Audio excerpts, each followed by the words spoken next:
আসসালামু আলাইকুম, তোমাদেরকে অনেক শুভেচ্ছা ফিএমএ ইউনিভার্সিটির পক্ষ থেকে।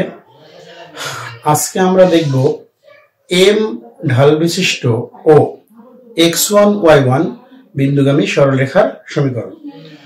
আমরা এখানে একটু লিখে রাখি যে আমরা এইভাবে লিখলাম যে এ x1 y1 বিন্দুগামী ও এম ঢাল বিশিষ্ট সরলরেখার সমীকরণ।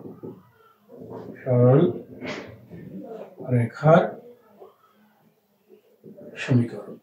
তাহলে আমরা এমন একটা সরলরেখার সমীকরণ সম্পর্কে এখন জানবো যার ঢাল এম এটা দেওয়া আছে এবং সেই সরলরেখাটা কোন বিন্দু দিয়ে যাবে সেটা বলা আছে, অর্থাৎ x1 y1।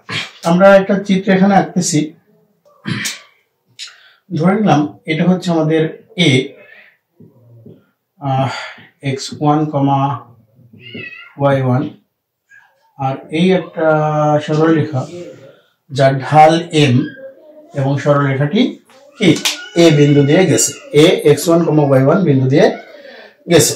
তো আমরা জানি যে কোনো সরলরেখার সমীকরণ নির্ণয় করতে হলেই সেখানে আমাদের একটা চলক রাশি নিয়ে চলে আসতে হয়, অর্থাৎ একটা চলমান বিন্দু নিয়ে আসতে হয়।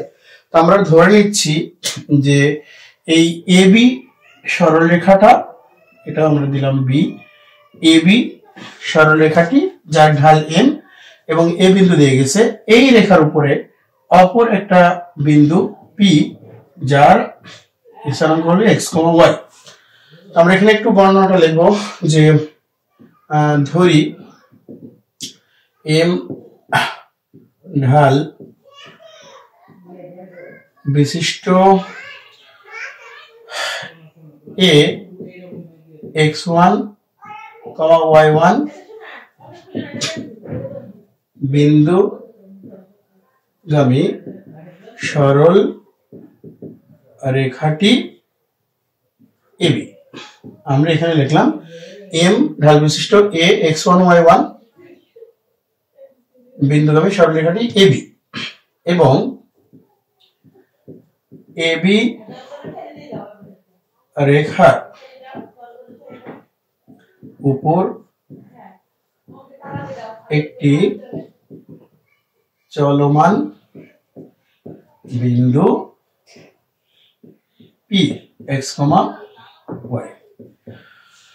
তোমরা মোটামুটি একটা ছোট বর্ণনা লিখলাম। তাহলে আমরা অবশ্যই বলতে পারি এখানে এই এপি রেখার ঢালটাই হলো এম।